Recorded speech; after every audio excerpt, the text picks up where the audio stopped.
تاریخ میں جب بھی وفا کا ذکر ہوگا حضرت عباس کا نام سر فہرست ہوگا۔ کربلا کے لیسن پہ بھی لیسن کمال ہے کہ کس طرح اپنی ترجیحات کو چھوڑ کر دوسرے کی ترجیحات کو ترجیح دی جائے، اور یہ سب حضرت عباس نے کربلا میں سکھایا۔ حضرت عباس کون؟ حضرت عباس امام حسین کی فوج کے سپہ سالار ہیں۔ حضرت عباس امام علی کے فرزند ہیں، وہ امام علی جنہوں نے زندگی میں خدا سے کچھ نہیں مانگا، لیکن جب مانگا تو خدا سے ایک بیٹا مانگا جو کہ کربلا میں امام حسین کی نصرت کر سکے۔ 7 محرم کو جب پانی بند ہو گیا، بچوں کی پیاس کی شدت بڑھتی گئی، عاشور کی صبح نمودار ہوئی، ایک ایک کر کے اصحاب گئے، شہید ہو گئے، اہل بیت کے گھرانے کے لوگ شہید ہو گئے۔ تب حضرت عباس نے کہ امام حسین سے جنگ کی اجازت چاہی تو امام حسین نے کہا عباس پانی کا انتظام کر دو۔ حضرت عباس نے مشکیزہ لیا اور فرات کی طرف گئے، اور فوج اشکیا کو چیرتے ہوئے جب فرات تک پہنچے، پانی سے مشکیزے کو بھرا اور چلو پر پانی میں ہاتھ میں لیا۔ 3 دن کی پیاس تھی لیکن حضرت عباس نے پانی نہیں پیا، شاید بچوں کی پیاس ذہن میں آ گئی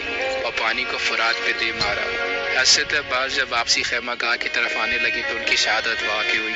یہ کربلا کا واحد شہید تھا، جب زین سے زمین پر آیا تو ہاتھ نہیں تھے، ایک بازو قلم ہوا، دوسرا بازو قلم ہوا۔